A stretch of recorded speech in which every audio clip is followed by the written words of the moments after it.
Part 1, Chapter 1. A Warning. A letter arrived for Sherlock Holmes. We were sitting in our rooms at 221B Baker Street. It's Porlock's writing, He said. It must be very important. Who is Porlock? I asked. Porlock is just a name. It's not his real one. He is a man who is in touch with the great criminal mastermind, Professor Moriarty. You've heard me talk about him? Yes, he's famous among criminals, but unknown to the public. That's right. He's the brain that controls all crime. We'll catch him one day, Watson. Anyway, what about this letter and Porlock? He works for Professor Moriarty. He has sent me information twice before, which has helped to prevent crimes. Holmes opened the letter and read it. The message said that a man called Douglas at Burlston Manor House was in great danger. There was a knock at the door, and Inspector MacDonald of Scotland Yard walked in. Holmes looked pleased to see him. You're out early, he said. But the inspector had stopped suddenly. He was staring at the message. Douglas! Burlstone! What's this, Mr. Holmes? Magic? How did you get those names? Why? Asked Holmes. What's wrong with those names? Mr. Douglas of Burlston Manor House was murdered this morning. Sherlock Holmes explained to the inspector how he had just received the letter. I was on my way to Burlston, said the inspector. I came to ask if you and Dr. Watson wanted to come with me, but from what you say about this Porlock, we'll find out more in London. I don't think so, said Holmes. Well, if there's a man in London who knew about the crime before it happened, then we need to find him. And how do you suggest we find Porlock? Asked Holmes. I don't know him. I've never seen him. I don't know where he is, and, what's more, I know that Professor Moriarty is involved. We'll find nothing in London, MacDonald. We must go to Burlston to solve this crime. The inspector stood up. Let's go. Can you be ready in 5 minutes? On our way down to Burlston, the inspector told us what he knew about the case, which was not very much. John Douglas of Burlston Manor House was shot in the head with a shotgun. It happened at around midnight the night before. The police had not yet arrested anyone. Burlston was a small village in Sussex. About half a mile from the village was the manor house of Burlston. It was a very old house, built in the 17th century. A moat surrounded the house.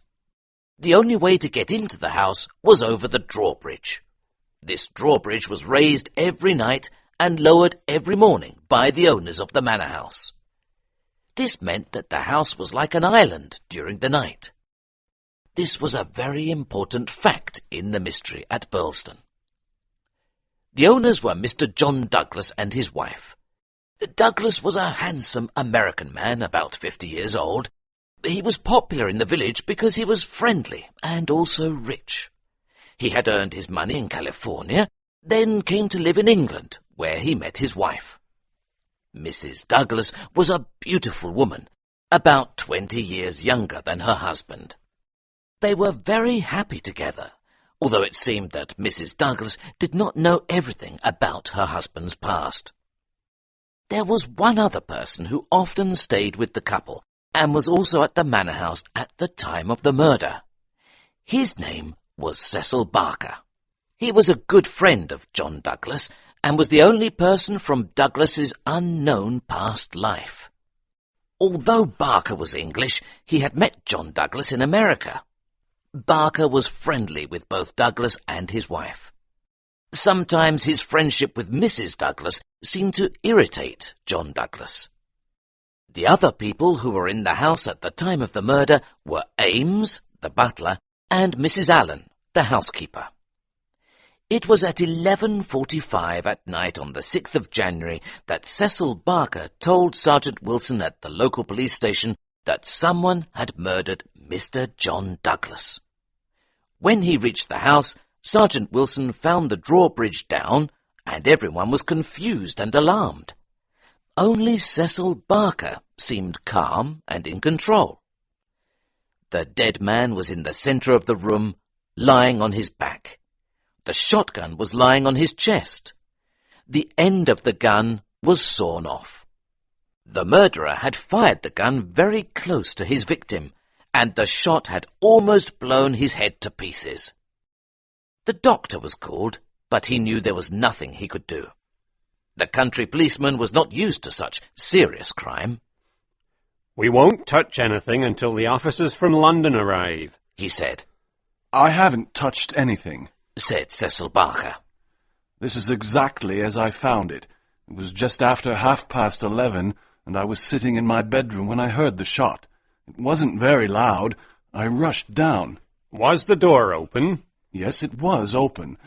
Douglas was lying just as you see him now. There was a candle burning on the table. I lit the lamp." "Did you see anyone?" "No. I heard Mrs. Douglas coming down the stairs behind me, and I rushed out to stop her from seeing this terrible sight." "But wasn't the drawbridge raised as usual?" "Yes, it was up until I lowered it," said Barker. "Then how could the murderer have got away?" "Look." Barker pulled back the curtain. One of the windows was wide open. "Look at this." He pointed to a bloodstain that was shaped like a footprint. "Someone has climbed out here." "You think that someone waded across the moat?" "Exactly." "Well, you were in the room half a minute after the murder, so this means that he was in the water then." "I know. I didn't know the window was open because it was hidden by the curtain." The policeman was thinking.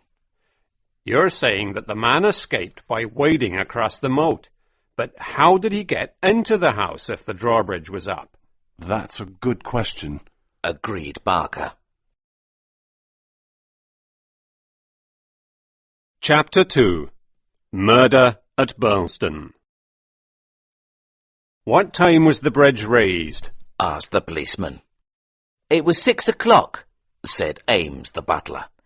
"Mrs. Douglas had visitors, so I raised it after they left." "So, if anyone came in from outside, if they did, then they came into the house before 6 and hid there until Mr. Douglas came into the room at about 11 o'clock. "That's right. Mr. Douglas always checked all the lights in the house before he went to bed. He came in here, where the man was waiting to shoot him. Then the murderer got away through the window and left the gun behind. That's what I think." The policeman picked up a card which was lying on the floor beside the dead man. The initials VV and the number 341 were written on the card. "What's this?" asked the policeman. Barker looked at it. "I didn't notice it before. The murderer probably left it behind." VV 341. What does it mean? Somebody's initials, maybe. The policeman walked slowly around the room. He pulled back a window curtain. "Look at this," he said excitedly. "Someone was hiding here. Look at these muddy footprints." "What's this mark on his arm?"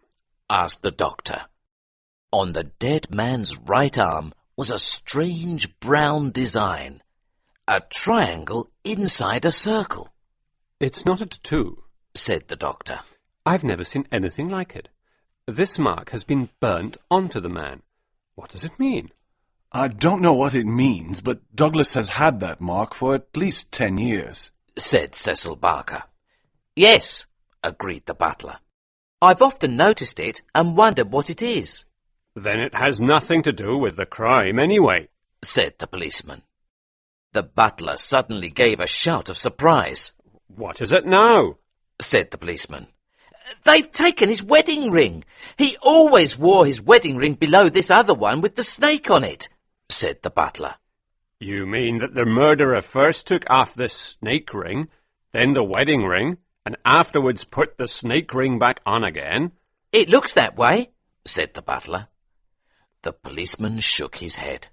"The sooner the London police get here, the better," he said. The chief detective for Sussex was Mr. Mason. He was waiting for us at the railway station in Burleston the next day. "A very interesting case, MacDonald," he said. He took us to our hotel. We sat down and Mason told us the details. Sherlock Holmes listened carefully. "So, what have you discovered so far?" he said when Mason had finished. "I examined the shotgun," said Mason. "The gun wasn't very long and could easily be hidden under a coat. It was made in America. The butler says he has never seen it in the house before. It suggests that the stranger who entered the house and killed Douglas is American." MacDonald shook his head. "I've heard nothing that proves that a stranger was even in the house." "What about the open window? The blood by the window? The muddy footprints?" "They are all things which can be set up. The business with the ring and the card suggests premeditated murder for a private reason. But why would the murderer choose such a noisy weapon if he wanted to get away unnoticed? What do you think, Holmes?" "It does seem strange," agreed Holmes. "Can we go to the house now? There may be some clues that will help us," he added. We walked through the village towards Burleston Manor. Sergeant Wilson was still there. "Anything new?" Mason asked the policeman. "No, sir." "Then go home. You're tired. The butler can wait outside. Tell Cecil Barker and Mrs. Douglas we want to talk to them in a short while. Now I'll tell you what I think so far. I think it's murder. The question is, was it done by someone from outside or inside the house? It doesn't seem likely that it was someone inside the house. They did it at a time when the house was quiet, but no one was asleep, and used the noisiest weapon possible, which hasn't been seen inside the house before. So we come back to the theory that it was done by someone from the outside." Holmes nodded in agreement. "So, the man gets into the house sometime between 4:30 and 6. He hid behind the curtain until about 11, when Douglas entered the room. If the two men spoke, then it was not for long. Mrs. Douglas said her husband had left her only a few minutes before she heard the shot." "The candle shows that. It's a new candle, but it has only burnt down a little," said Holmes. "Exactly. That means he put it on the table before he was attacked. This shows he wasn't attacked as soon as he entered the room. When Barker arrived, the candle was lit and the lamp was out." "That all seems clear," said Holmes. "So, Douglas enters the room. He puts down the candle. A man appears from behind the curtain with a gun. He asks for the wedding ring. We don't know why, but it seems so. Mr. Douglas gives it to him. Then the man shoots Douglas. He drops the gun and this card, VV 341, whatever that means, and then escapes through the window and across the moat, just as Cecil Barker discovers the crime. How does that sound, Mr. Holmes?" "Interesting, but not very believable," said Holmes. What's your theory then, Holmes?" "I'd like a few more facts before I come up with a theory," said Holmes. "Ames, can you come in here for a moment, please?" The butler came in. "Now, you've seen this mark on Mr. Douglas's arm before." "Often, sir," agreed Ames. "There is also a small piece of plaster on Mr. Douglas's chin. Did you see that when he was alive?" asked Holmes. "Yes, sir. He cut himself shaving yesterday morning," said Ames. "Did he often cut himself shaving?" asked Holmes. "Not for a very long time, sir." "Interesting," said Holmes. "This might mean he was nervous and knew that he was in danger. Did you notice anything unusual in his behaviour yesterday, Ames?" "He did seem a bit nervous, sir," said the butler. "So, perhaps the attack wasn't unexpected then. Now, what about the card? VV 341. What do you think that means, MacDonald?" "It seems like a secret society of some sort. I thought the same about the mark on the arm. Someone from a secret society gets into the house, kills Mr. Douglas, and leaves this card. The newspapers will report it, so other members of the society will know that vengeance has been done. But why this gun? Why the missing ring? Why has no one been arrested yet? Holmes walked over to the window and examined the bloodstain. It's a footprint, but it looks very wide to me, wider than the other footprints over in the corner. What's this under the table? Asked Holmes, bending to pick up the object. Mr. Douglas's dumbbells, said Ames. A dumbbell, corrected Holmes. There's only one of them. Where's the other? I don't know, Mr. Holmes. Perhaps there was only one. I haven't noticed them for months. Holmes looked serious. One dumbbell. He was interrupted by a knock on the door. Cecil Barker came in. Sorry to interrupt, he said, but they've found his bicycle. The man left it behind. Come and look. Chapter 3. The People of the Drama. The bicycle was hidden behind some bushes. Well, it's something, said Mason. But why has the man left it behind? How did he get away without it? We are no closer to solving this mystery, Holmes. Aren't we? Answered Holmes thoughtfully. We moved to the dining room to hear evidence from the people who were in the house at the time of the murder. Ames the butler told us what he had heard and seen. He had not heard the shot because he was at the back of the house in the kitchen. He heard the ringing of the bell which called for the servants of the house. He and the housekeeper went to the front of the house together. When they got to the bottom of the stairs, Mrs. Douglas was coming down. She was not hurrying, and she did not seem agitated. Then Mr. Barker came rushing out of the study, telling Mrs. Douglas to go back. Go back to your room. John is dead. There's nothing you can do. Please go back to your room. Mrs. Douglas did as he said. She did not scream. The housekeeper went with her. Barker and the butler went into the study, where they found everything just as the police had seen it. The candle was not lit at that time, but the lamp was. They looked out of the window, but it was very dark, and they had seen and heard nothing. The housekeeper said that Mrs. Douglas had been scared, but had not tried to go downstairs. The housekeeper stayed with her that night. Cecil Barker was next. He told the police his theory about the murder. There were some events in Douglas's life that he never spoke about. Barker had met Douglas, who was a widower at the time, in California. They ran a successful mining company together. Douglas had suddenly sold his share and gone to England. Afterwards, Barker also sold his share and went to England, where he and John Douglas met again. Barker thought that Douglas was in some danger. He thought that a secret society was after John and wanted to kill him. How long were you together in California? Asked MacDonald. 5 years altogether, said Barker. And he was a widower, you said. Do you know where his first wife was from? He asked. No, but I saw a picture of her. She was a very beautiful woman. She died the year before I met him. Was there anything strange about him in California? Only that he didn't like to be near other men. That's why I thought someone was after him. I think he had a warning of some sort. That's why he left so suddenly for Europe.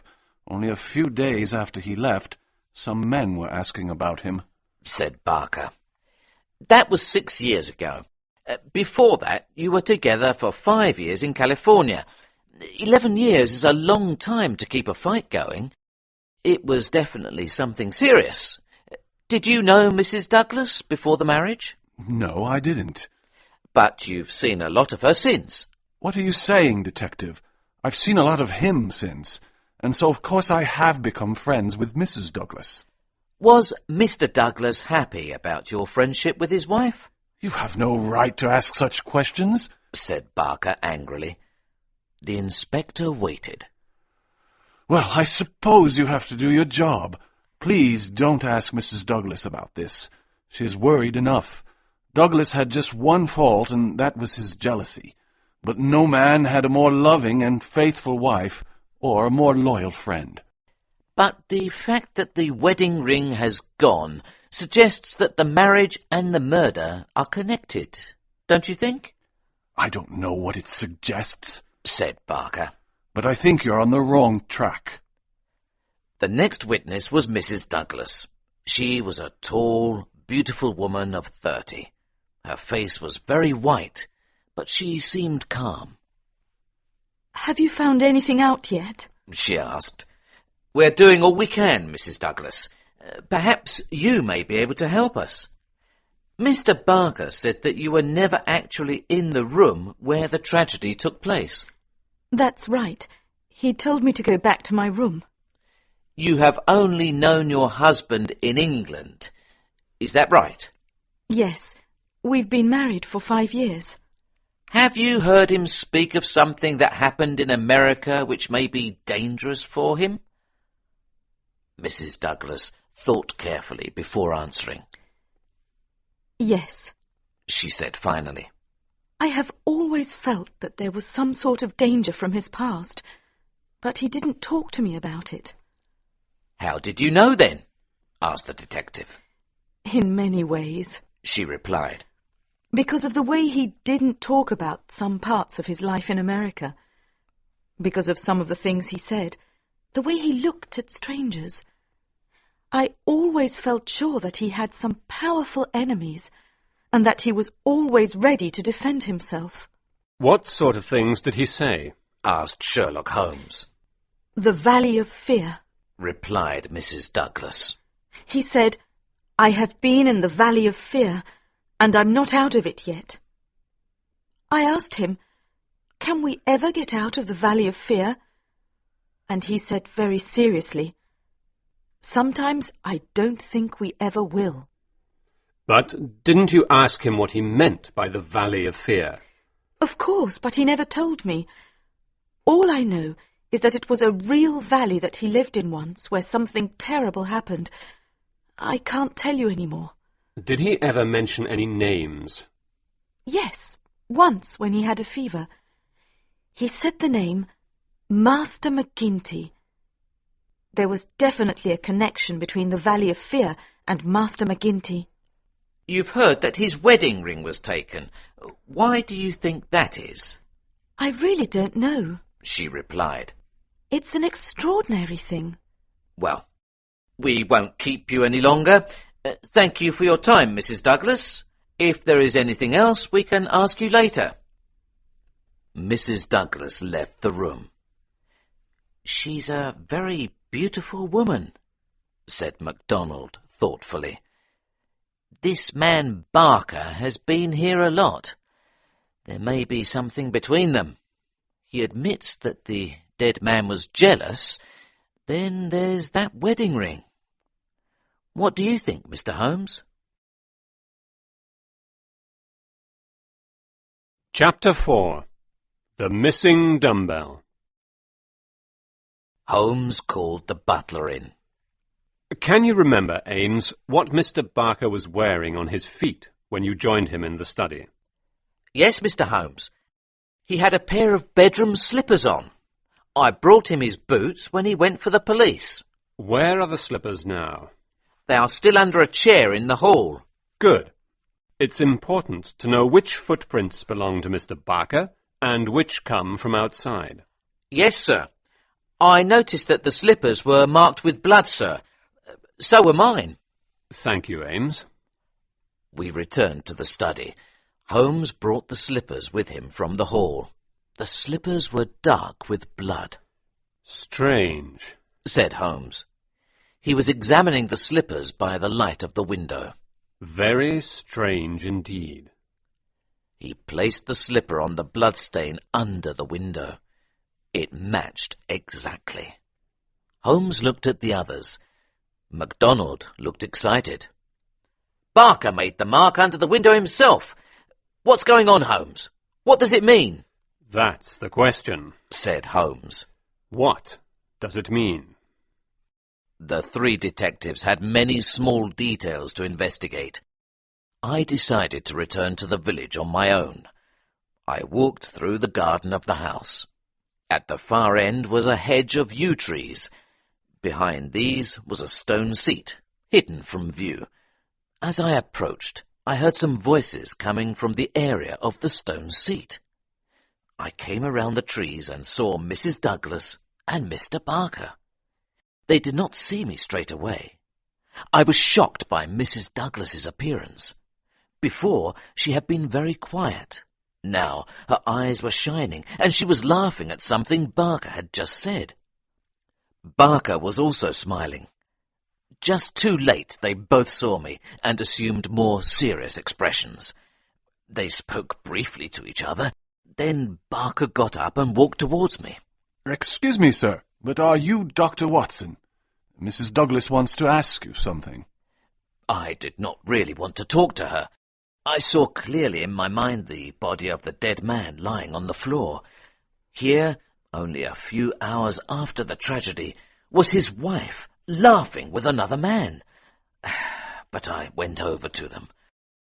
"You're a good friend of Mr. Holmes. Tell me," she asked, "if I told him something, does he have to tell the detectives? Is he working on his own, or is he with them?" "Mr. Holmes is independent," I replied, "but he won't hide anything from the detectives. You must ask Holmes himself." I left them and continued walking. When I told Holmes what had happened, he said that he did not want to hear anything from them. It can get complicated if we have to make an arrest for murder, he said. "Why, have you solved it, Holmes?" Oh, not yet. But when we find the missing dumbbell... The dumbbell? Watson, you must realize how important that missing dumbbell is. What use is one dumbbell? He continued talking. A lie, Watson. That's what we have here. A great big lie. Barker's story is a lie, and Mrs. Douglas is helping him. They are both lying. So, why are they lying, and what is the truth that they are trying to hide? "How can you be so sure they're lying?" I asked. Because it simply can't be true. According to their story, the murderer had less than a minute after the murder to take the wedding ring, which was under another ring, then to replace the other ring and put the card by the victim. This is impossible. I don't think that the ring was taken before the victim was killed. The candle was lit for only a short time. I think the murderer was alone with the dead man for some time with the lamp lit. But the gunshot was the cause of death. Therefore, the gun was fired much earlier than we have been told. So the two people who heard the gunshot, Mr. Barker and Mrs. Douglas, are obviously both lying for some reason. And now we can also show that Barker put the footprint under the window. It doesn't look good for Barker. So, what time did the murder actually occur? The housekeeper said she heard a noise at about 11:15, about half an hour before Barker called them. I think that this was the gunshot and the real time of the murder. If I'm correct, what were Mr. Barker and Mrs. Douglas doing, if they aren't the actual murderers, from 11:15 when they heard the shot to 11:15 when they rang the bell for the servants? "I'm sure there is something going on between those two," I agreed. "Do you think they are guilty of the murder?" I asked. I think that Mr. Barker and Mrs. Douglas know the truth about this murder. I'm not sure that they are the murderers themselves. I think that an evening alone in the study will help a lot. Can I borrow your umbrella, please, Watson? I was confused, but I gave him my umbrella anyway. Later that evening, Inspector MacDonald and Mr. Mason returned. They had found out more about the owner of the bicycle. He was an American who was staying at a hotel in the nearby town of Tunbridge Wells. According to the people at the hotel, he was a tall, handsome man of about 50. He was dressed in a grey suit and a short yellow coat and cap. "He sounds very similar to Mr. Douglas," remarked Holmes. Holmes told the detectives about his theories and what he intended to do that evening. The detectives asked if they could help. No, said Holmes. All I need is darkness, and Watson's umbrella. Chapter 5. The Mystery is Solved.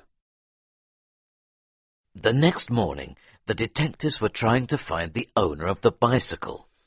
Any luck? Asked Holmes. Well, so far we have reports of a man in a yellow coat in Leicester, Nottingham, Southampton and Liverpool. The country seems to be full of people in yellow coats, replied MacDonald. What about you? Did you find out anything last night? I can't really tell you at the moment. However, I have found out that Charles I was once hidden in this house for several days during the Civil War, said Holmes. I don't see what that has to do with this case, said Mason. Well, I want to give you both some advice. I can't tell you everything that I know yet, but my advice to you is to abandon the case for today. Meet me here this evening, and things will become clear. The detectives were not very happy about this, but eventually agreed. One more thing. I want you to write a letter to Mr. Barker. Write this down. Dear Sir, we have decided to drain the moat in the hope that we may find some... MacDonald interrupted. It's impossible. We've already made inquiries. In the hope that we may find something which will help in the case. I have made arrangements, and the workmen will begin tomorrow morning. Now, sign that and deliver it this afternoon. Then meet me here when it gets dark. The detectives were obviously annoyed, but agreed to do as Holmes asked. Later that evening, Holmes took us outside into the grounds of the manor house. We stopped opposite the windows of the study. Now what? Asked MacDonald. We must wait, said Holmes. We need to be patient. We waited and waited. What exactly are we waiting for? Asked MacDonald finally. And how much longer do we have to wait? I don't know how long we'll have to wait, but I can tell you what we are waiting for. Look, that's what we're waiting for. As he spoke, we saw a man open the window of the study. We heard the splashing of water as the man searched for something. Then, suddenly, we saw him raise a large, round object from the moat and take it into the study. Now! Shouted Holmes. Now! We all jumped to our feet and ran into the house and into the study. There was Cecil Barker. What do you want? He said. That's what we want, said Holmes. That package, weighted with the dumbbell that you have just pulled from the moat. How do you know about it? Well, I put it there, said Holmes. Or rather, I replaced it there after hooking it out last night with the handle of Watson's umbrella. He opened the package. Inside was a pair of boots, a grey suit, a yellow coat, and a dangerous-looking knife. The label in the coat is from Vermissa, USA. Earlier today, I found out that Vermissa is a mining valley. Perhaps the VV on the card might stand for Vermissa Valley, and may even be the Valley of Fear, I think. This seems clear. Perhaps you could explain further, Mr. Barker, asked Holmes. Barker did not know what to say. Eventually he said, Well, if you know such a lot, Holmes, why don't you tell us? Mrs. Douglas came in. She had heard everything. You have done enough for us, Cecil. Whatever happens in the future, you have done enough. More than enough, said Holmes. Now I think it is time to hear the truth from Mr. Douglas himself. We were all astonished at Holmes's words. As he spoke, a man seemed to have come out from the wall in a dark corner of the room. Mrs. Douglas turned and put her arms around her husband. I'm sure it's best this way, John, she said. The man looked at us. He came to me and gave me a package. I've heard of you, he said. Well, Dr. Watson, you've never heard a story like this one. Tell it your own way, but these are the facts. I've been hiding in there for 2 days, and I've written it all down. This is the story of the Valley of Fear. MacDonald was staring at John Douglas in amazement. Well, if you're John Douglas, whose murder have we been investigating for the past 2 days? And where did you just come from? Don't you remember me telling you that Charles I was once hidden in this house? Holmes reminded him. When I found the clothes in the moat, it became clear that the body was not that of John Douglas, but must be the body of the cyclist from Tunbridge Wells. So, then I had to find out where Mr. Douglas was hiding. He's right. I won't start at the beginning, said John Douglas. But there are some men who won't leave me alone until I'm dead. They forced me out of America. I wanted to spend my last years here in peace. I never told my wife how things were because I didn't want to worry her. I was in Tunbridge Wells the day before these events, and I saw a man in the street who I recognized immediately. He was my worst enemy, so I knew that there was trouble coming. I came home and prepared myself. All day I was nervous, but when the drawbridge was up, I felt safe. Then, when I was checking the lights before going to bed, I saw his boot under the curtain. I put down the candle, and he jumped out at me and got the gun from under his coat. We were fighting, and I was trying to take the gun out of his hands before he could fire. Maybe it was me that pulled the trigger, or maybe it just went off in the fight. Anyway, he took the shot full in the face. I was looking at all that was left of Ted Baldwin. I was in shock when I heard Barker and my wife coming. I ran to the door and stopped her. We thought that the servants would be there any minute, but they didn't come. They hadn't heard anything. That was when I thought of the plan. The man has the same mark as I have, the mark of the lodge. He was also about the same height and size as me. His face was unrecognizable. We tied his clothes to the dumbbell and threw them out of the window. Then we put my clothes on him. The card that was meant for my body was lying by his, and we put my ring on his finger. I didn't want to part with my wedding ring, but as you can see, I can't get it off anyway. I put a plaster on his chin where I have one myself at the moment. I thought that if I could hide for a while, we might at last have a chance to live the rest of our lives in peace. So I hid in the hiding place, and Barker did what he had to do. He made the mark by the window, and then, when everything was fixed, he rang the bell for the servants. That's the truth. Holmes looked serious. I don't think this story is over yet, Mr. Douglas. I see trouble ahead. And now, let us go back 20 years in time and travel thousands of miles to the west so that I can tell you the beginning of this terrible story of John Douglas. And then we will meet in the rooms of Baker Street once more to hear how it ends. Part 2. Chapter 1. Vermissa. It was the 4th of February, 1875. It was evening, and the train was travelling to Vermissa, USA, the small town at the top of the valley. The train was full of miners who had been working all day. In the first carriage there were also 2 policemen and 1 other young man sitting alone. He was about 30 years old, with brown hair and grey eyes. He stared out of the window into the darkness. At one point he took a large gun from his pocket. It was loaded. He checked it quickly, then replaced it. But a miner sitting near him had noticed it. "Oh," he said. "You seem ready for action." The young man smiled. Yes, He said. we need them sometimes where I come from. "And where's that?" Asked the miner. Chicago. Answered the young man. "You might find that you need it here, too." Is that right? Asked the young man, surprised. I'm looking for work here. "Do you have friends here?" No, but I can make them. Answered the young man. I belong to the Ancient Order of Freemen. There's no town without a lodge, so I'll find my friends there. The other man's manner changed. He got up, came over to sit next to the young man, and held out his hand. The 2 men shook hands in a special way. "I see you're telling the truth." Said the miner. Then he raised his right hand to his right eyebrow. The young traveller raised his left hand to his left eyebrow. "Dark nights are unpleasant." Said the miner. Yes, for strangers to travel. Answered the young man. That's good enough for me.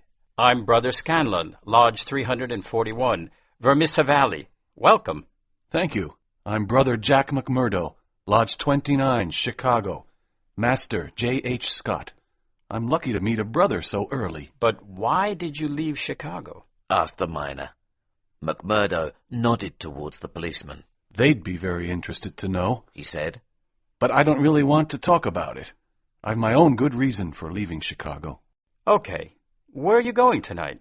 To Vermissa, That's the third stop. Where are you staying? with Jacob Shafter, Sheridan Street. Well, I'm getting off at the next stop, but I'll give you some advice. If you're in trouble in Vermissa, go and see Master McGinty. Maybe we'll meet at the lodge one evening. The train stopped and the miner got off. The train moved off. You're new around here, then? One of the policemen asked McMurdo. What if I am? He answered rudely. Just be careful who you choose to be your friends. I wouldn't start with Mike Scanlon and his gang if I were you. What business is it of yours who my friends are? Shouted McMurdo. Everyone looked round at him. Did I ask for your advice? The two policemen were shocked. No offense, stranger. It was a warning, seeing that you're new here. I'm new here, but I'm not new to you and your kind. Shouted McMurdo. You're all the same, giving your advice when nobody asks for it. Well, we'll probably be seeing more of you by the sound of it, said one of the policemen. You're a troublemaker if ever I saw one. I'm not afraid of you, cried McMurdo. My name's Jack McMurdo, and if you want me, I'm staying at Jacob Shafter's at Sheridan Street, Vermissa. So I'm not hiding from you, am I? A few minutes later, the train stopped at Vermissa Station, and McMurdo and many of the other miners got off the train. McMurdo was about to walk off when one of the miners stopped him. You really know how to talk to the police, he said admiringly. I'm passing by Shafter's place. Let me carry your bag and I'll show you where it is. Many of the other miners said good night as they left. Before he had even arrived in the town, Jack McMurdo had a reputation in Vermissa. The two men walked along. That's the Union House, said the miner, pointing to one of the bigger buildings. Jack McGinty is the boss there. What's he like? Haven't you heard of him? He's been in the papers often enough because of the Scourers. The Scourers? Aren't they a group of murderers? Asked McMurdo. Shh! Cried the miner. You won't last long here if you talk like that on the street so that anyone can hear you. There are murders, but McGinty's name mustn't be connected with them. He hears everything. Now, here's Jacob Shafter's house, Thanks, said McMurdo. He knocked on the door. It was opened by a beautiful young woman. She was blonde with dark eyes. McMurdo stared at her, lost for words. She spoke first. I thought it was Father, she said. Are you looking for him? He'll be back soon. I'm in no hurry, said McMurdo at last. but I'm looking for a place to stay, and your house was recommended to me. Well then, come in, sir. I'm Eddie Shafter, Mr. Shafter's daughter. My mother's dead, so I run the house. You can wait by the fire for my father. Ah, here he is now. An old man walked slowly up the path. The two men talked, and Jack McMurdo agreed to pay $7 a week to stay with them. McMurdo quickly became popular at the Shafters' house. Within a few days, everyone knew who he was, and they liked and respected him. He had also fallen in love with Shafter's daughter, Etty, and told her so every day. He was determined to marry her, even though she told him that she had already promised to marry someone else. Chapter 2. Meeting Boss McGinty. One evening, Mike Scanlon came to see McMurdo. McMurdo, why haven't you been to introduce yourself to Master McGinty? He asked. I had to find a job, Replied McMurdo. I'm working as a bookkeeper now. Scanlon seemed worried. But you have to see Boss McGinty, He said. The lodge isn't the same here as it is in Chicago. Go tonight. But someone else wanted to talk to McMurdo that evening. Mr. Shafter called McMurdo into his room and asked him about his feelings for Etty, his daughter. "It's no good, McMurdo," said the old man. "Someone has got there before you." Yes, Etty told me so, but she won't tell me his name. So who is it? Said McMurdo. "It's one of the Scourers," said Shafter. "His name is Teddy Baldwin."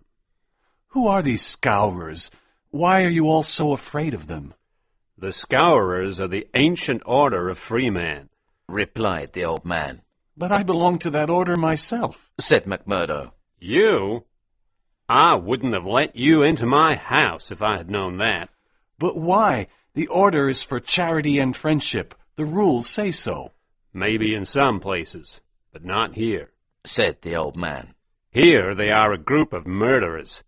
It's bad enough that I have one of these people coming after my Eddie, and that I cannot say no to him. I won't have another one staying in my house. You must leave." McMurdo went to see Etty. If I had been first, Etty, would I have had a chance? He asked her. Etty started crying. Things would have been very different if you'd been the first. She cried. We can't be together because of a promise to someone you don't love? That's wrong, Etty. But I'm afraid of him, Jack, both for myself and my father. Can't we go away together somewhere else? We can take father with us. I can't take you away. I can't leave here yet.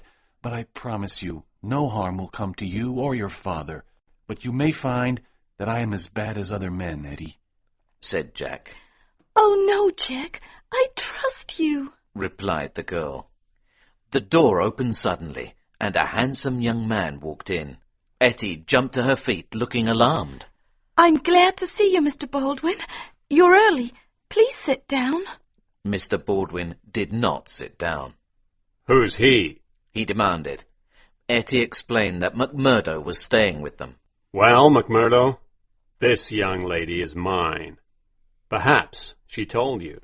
No, I didn't know there was anything between you. "Well, you know now," replied Baldwin.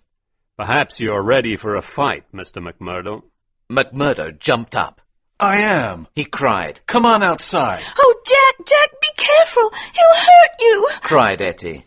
"Oh, it's Jack, is it? I see how it is.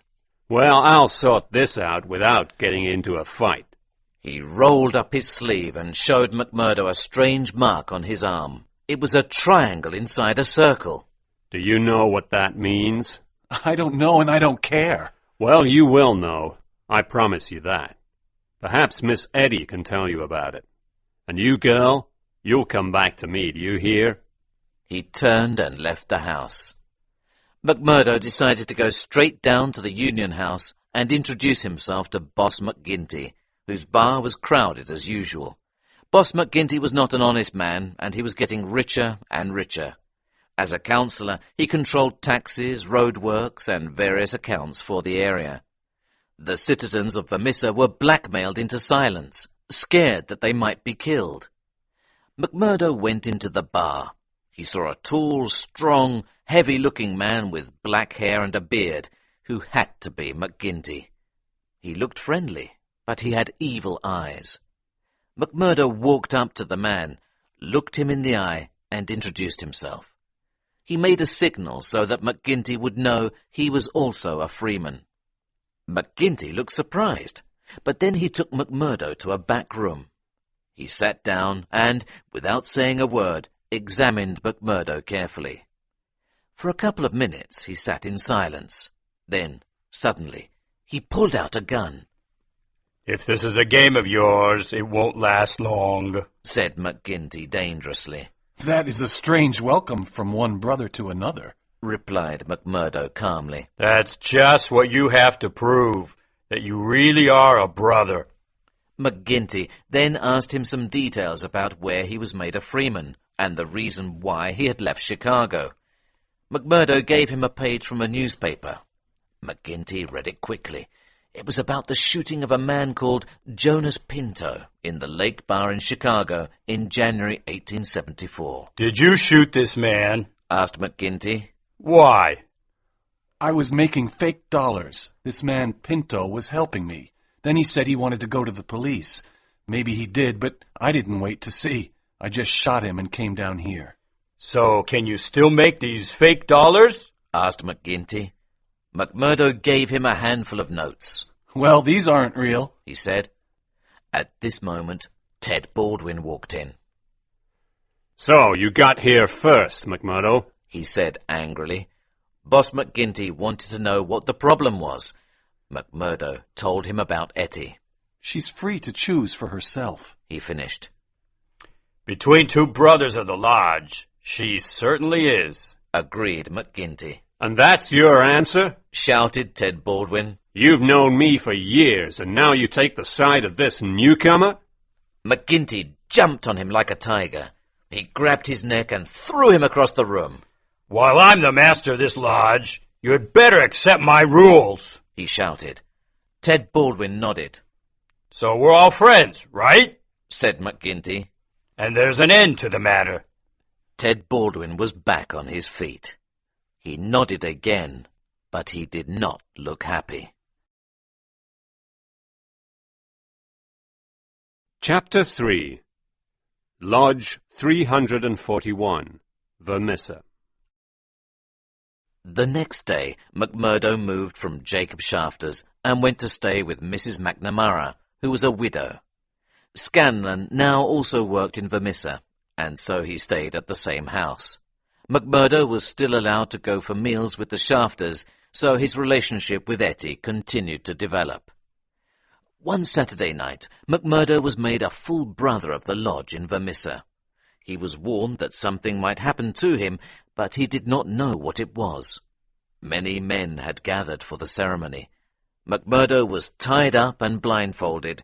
Then they took off his coat and rolled up the sleeve on his right arm. It was very dark, and McMurdo could hear the voices of the men around him. Then he heard Boss McGinty's voice. Jack McMurdo, are you a member of the Ancient Order of Freemen? McMurdo nodded. Are you from Lodge number 29, Chicago? Again, McMurdo nodded. Are you ready to be tested? Asked McGinty. I am, replied McMurdo. Very well. McMurdo wanted to cry out because of the terrible pain in his arm. He felt faint, but he bit his lip, and he did not cry out. I can take more than that, he said. There was loud applause. I welcome you to Lodge 341, Vermissa. Let's drink to our new brother, said McGinty. McMurdo took off his blindfold and examined his arm. There was a circle with a triangle in it, burnt deep and red onto his arm. So now to business, said McGinty. How's our bank balance? And so McMurdo learnt of the way this community worked. Small companies gave money to the order so that they were protected. If they did not give money, machinery went wrong, buildings burnt down, and men were murdered. Nothing could be proved against the order, as most of the policemen were paid by the society, and the others were too scared to do anything. Nobody wanted to give evidence against the order. But towards the end of the meeting, another man spoke. Brother Morris told them of how one large company had forced all the smaller companies out of the valley and bought their businesses. I don't see that it matters to us who has bought the businesses, Brother Morris, said Boss McGinty. But Brother Morris continued. With respect, sir, I think it will matter very much to us in the future. If big companies like the railroad or General Iron own large parts of this valley, and their bosses are in New York or Philadelphia, they won't care about our threats. The small men can't harm us. They haven't the money or the power. But if these big companies find that we are stopping their profits, they won't stop until they have brought us to justice. But McGinty took no notice of Brother Morris. I expect the big companies will find it easier to pay them to fight, the same as the small companies, he said. And now let's drink. There was one last piece of business to be sorted out that night. The editor of the local newspaper, the Herald, had recently printed an article criticizing the lodge. His name was James Stanger. The headline was, "Reign of Terror in the Coal and Iron District." McGinty read the article to the men, who were by now drunk and restless. That's what he says about us. Now what shall we say to him? He shouted. Kill him! Shouted back many voices. No, we must be careful. But he must get a severe warning. Ordered McGinty. Who will go this evening? Ted Baldwin volunteered, with 5 or 6 other men. Take our new brother with you, added McGinty. Baldwin did not look pleased. You can come if you want, he said to McMurdo. It was a very cold night. The men walked through the town and stopped outside a high building. You stay down here, McMurdo. Watch the door, said Baldwin. You others, come with me. The men went in and up some stairs. From the room above came a cry for help, then the sound of crashing chairs. A grey-haired old man rushed out of the room. He was grabbed before he could go any further, and his glasses came falling down the stairs to McMurdo's feet. The old man was on his face, and the men hit him again and again with sticks. The others stopped, but Baldwin kept attacking the old man, who was now covered in blood. McMurdo went up and pulled Baldwin away. Leave it! You'll kill the man! The boss said that we shouldn't kill him, and look what you're doing! We'd better go home. The others agreed with McMurdo. Hurry, said one of the men. There are lights coming on. All the town will be here in a minute. Run! They left the beaten body of the editor on the stairs and moved quickly away up the streets and back to their homes. Chapter 4. The Valley of Fear. When McMurdo woke up the next morning, his head ached and his arm was very painful from the mark. Because he had his own illegal way of making money, he did not always go to work, and this morning was one of those times. He sat and read the paper. There was an article about last night's events. "Editor seriously injured at the Herald office," was the headline. McMurdo put down the newspaper. The landlady brought him a note. It read, I want to speak to you. Meet me on Miller Hill. I have something important to tell you. The note was not signed. McMurdo was surprised, but decided to go. When he got to the hill, Brother Morris was waiting for him. I wanted to ask you something, but please don't tell Boss McGinty. When you joined the Free Men's Society, did you think that it would lead you to a life of crime? He asked. If you call it crime, said McMurdo. Some call it war. Of course it's crime, cried Morris. When I arrived here, I wanted to do the best for myself and my family, but then I was forced to join the lodge in order to carry out a murder. I went, but I couldn't do it. But it made me a criminal. I was a good Catholic, but now the priest will no longer speak to me. I see you going the same way. Can't we do anything to stop it? What are you going to do? Asked McMurdo. I think you're making too much of this. Too much? Wait until you've been here longer. Then you'll understand how it is. There's a cloud over this valley, a cloud of murder. It's the valley of fear, the valley of death. These people are terrified from morning until night. Wait and you'll see. I'll tell you when I've seen more. You're not the man for this place, that's clear. Why don't you sell your business and leave? What you have said is safe with me. I'm going now. Just one thing. Perhaps someone has seen us together. McGinty will want to know what we're talking about. Tell him that I offered you a job in my shop. Good thinking, and I refused your offer. Goodbye, Brother Morris. The same afternoon, McGinty came to McMurdo's house and asked why he had been with Morris. McMurdo told him the story. Did Morris say anything against the lodge? Asked McGinty. McMurdo told him that he had not. Just as McGinty was about to leave, the door crashed open and Captain Marvin of the police walked in with 2 other policemen. "You're coming with me, McMurdo. Take his gun," said Marvin. "What have I done?" asked McMurdo. You can't do this, said McGinty. "You stay out of this, counselor," said the policeman. Then he turned to McMurdo. "You were involved in the beating of Mr. Stanger at the Herald office last night." Well, he can't have been, said McGinty. This man was at my bar all night playing cards with me. "Well, we'll see about that in court," replied Marvin. "Come on, you're coming with me." But the freeman had power even over the courts. The next morning in court, the witnesses were uncertain as to the identity of the men who had attacked Mr. Stanger. Stanger himself said that he was so taken by surprise that he did not see his attackers. McMurdo was released.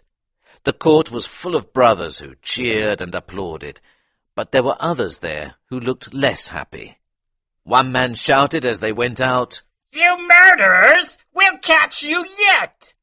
McMurdo's arrest made him even more popular in Vermissa. Only Ted Baldwin and a few other members of the lodge did not like him, but McMurdo also lost favour with another person far more important to him, Etty. Her father wanted nothing to do with him. Etty was very much in love with McMurdo, but her common sense told her that it was better not to marry a criminal. She decided to go and see him one last time, to try to get him away from the evil influence of the lodge. "But you don't know what you're asking me. Do you think the lodge will let a man go free, knowing all its secrets?" But I've thought of that. Father has some money saved up, and he is ready to leave this place. Let's go together to New York or Philadelphia. "But they have lodges there, too. We can't get away that easily," said McMurdo. Well, to England or Sweden, or anywhere to get away from this valley of fear. "Look, Eddie, the best I can say is that in 6 months or so I'll find a way so that we can leave here with no problems." Really? 6 months? Etty was happy. Is that a promise? "I promise," said McMurdo. Life in the valley continued as before. The Scowrers murdered people and terrorized the district. McMurdo was given a job of his own to do. He had to blow up the house of a man named Chester Wilcox. There was no other way of doing it except at night, when his wife and 2 small children were also in the house. McMurdo set the explosives, and the house blew up. However, someone had told Wilcox that he was in danger, and the night before the explosion, he and his family moved to a safe place. But in general, life had never seemed so hopeless and dark in the Valley of Fear. One Saturday evening in May, Brother Morris came to see McMurdo again. I must speak to you, he said. I spoke to you once before, and you didn't tell McGinty, so I know I can trust you. I have something to tell you. The man was white and shaking. McMurdo gave him some whiskey and waited. There's a detective after us, he said. You've heard of Pinkertons? When they send a man after you, they don't stop until they have what they want. The lodge will be finished. "We must kill him," said McMurdo at once. "Who is he? Where is he? How do you know about him? Tell me the facts." Morris answered all McMurdo's questions. His name is Bertie Edwards, but here he's using Steve Wilson as his name. He's staying in Hobson's Patch. I know because I have a friend who works for the telegraph service. He told me about him. Those big corporations have hired Pinkerton's best man. "Leave this to me," said McMurdo. Don't worry. McMurdo went to the Shafters.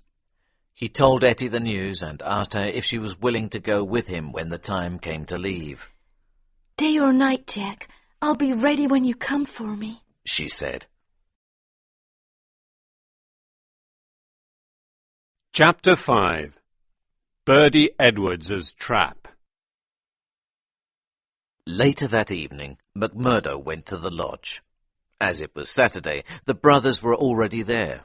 Jack went to his seat. "Master," he said, "I have urgent news." McMurdo told them what he knew and what he planned to do about it. There's only one answer, said McMurdo.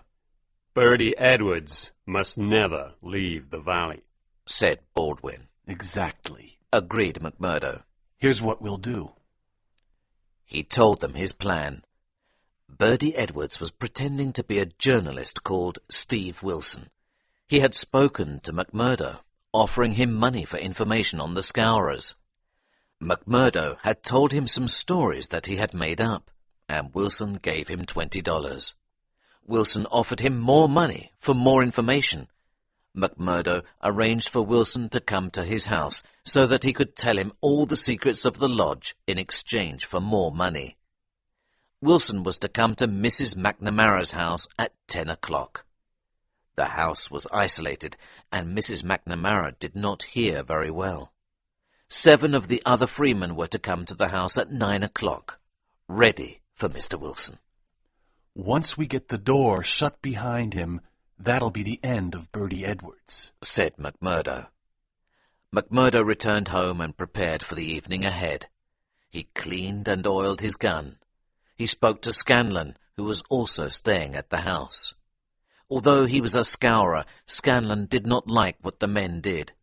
McMurdo told him to go out that evening and stay away until the morning. The 7 freemen, including Boss McGinty, arrived at 9 o'clock. McMurdo put the whiskey on the table, and the men began to drink, ready for the job that was ahead of them. Maybe he won't come. Maybe he knows there's danger, said one of the men. Don't worry, he'll come, said McMurdo. Listen. There were 3 loud knocks on the door. Be quiet, whispered McMurdo to the others. He went down the passage to the door. The others heard McMurdo open the door, then an unfamiliar voice. Then they heard the door close. Bertie Edwards was inside. The door opened and McMurdo reappeared. He came to the end of the table and looked at the men. He said nothing. Well, said McGinty impatiently. Is he here? Yes, replied McMurdo slowly. Bertie Edwards is here. I am Bertie Edwards.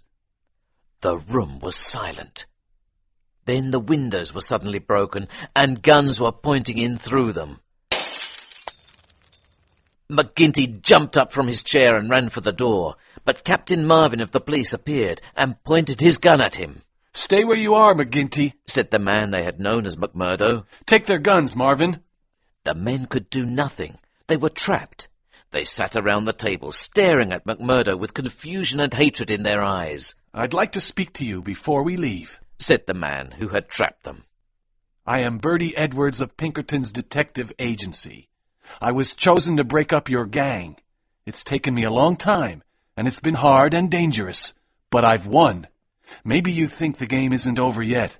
I'll take my chances. You and 60 more of you will be in prison tonight.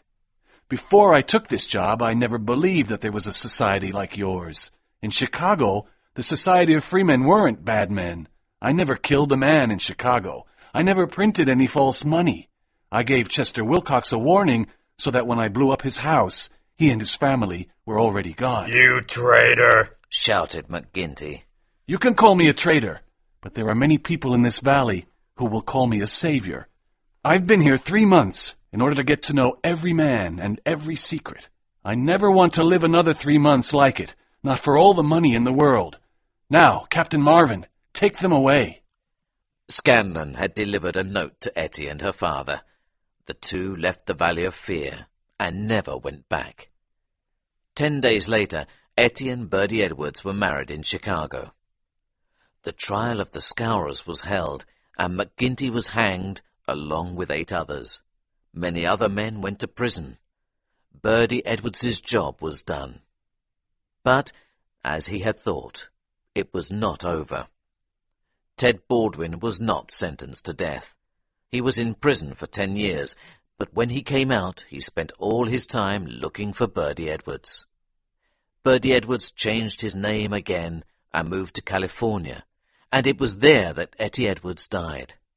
He took the name John Douglas and was nearly killed when he was working in the mining industry with an English partner named Barker. A warning came just in time, and Douglas left for England, where he married for the second time. And so we return to Sussex and the fate of John Douglas. At the trial, John Douglas was freed for having acted in self-defence, but Holmes's advice was to leave England. 2 months had gone by, and we had nearly forgotten about the case, but then, one night, a message arrived for Holmes. All it said was, "Dear me, Mr. Holmes, dear me." It was from Moriarty. Holmes looked very serious. Later that night, Cecil Barker came to visit us. "I have very bad news, Mr. Holmes," He said. I thought so. Said Holmes. "It's poor Douglas. They tell me his real name is Edwards, but he'll always be Douglas to me. I told you that they left for South Africa 3 weeks ago?" Holmes nodded. "I received this message from Mrs. Douglas last night." John has been lost overboard. No one knows how the accident occurred. Ivy Douglas. It was no accident. Said Holmes. "He was murdered? These scourers, these criminals? Why couldn't they leave him alone?" No. Interrupted Holmes. There has been a master at work here. This is the work of Moriarty. "But what has he to do with all this?" The Americans had a job to do in England. Like any other criminals, they asked Moriarty for help. From that moment, John Douglas was doomed. "But what can be done? Can't this Moriarty be stopped?" Asked Barker. Oh, yes, Said Holmes. he can be stopped. I just need more time.